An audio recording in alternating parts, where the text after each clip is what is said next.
Pria ini mencium bau busuk dari ruangan tengah. Ternyata bau itu berasal dari bawah karpet ini. Ketika ia membukanya, ternyata di bawah karpet itu ada ruangan rahasia.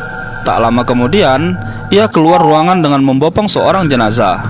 Pada awalnya, ia ingin menjatuhkan mayat itu agar bersatu dengan zombie-zombie lainnya. Tapi, ia tak sampai hati melakukannya.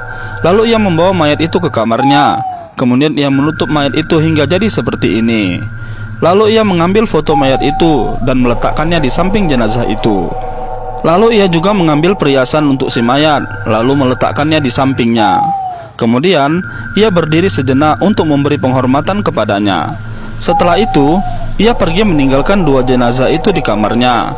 Sebelum meninggalkan ruangan, ia menutup pintu itu dengan rapat. Lalu ia menutup sela-sela pintu itu agar baunya tak kemana-mana. Kemudian ia pun mandi untuk menyegarkan tubuhnya. Beginilah rutinitas pria itu sehari-hari. Saat ia mandi, pria ini mendengarkan suara-suara dari lantai atas. Ia pun mulai curiga dengan keadaan sekitarnya. Dengan tiba-tiba, air kerannya pun tak hidup lagi.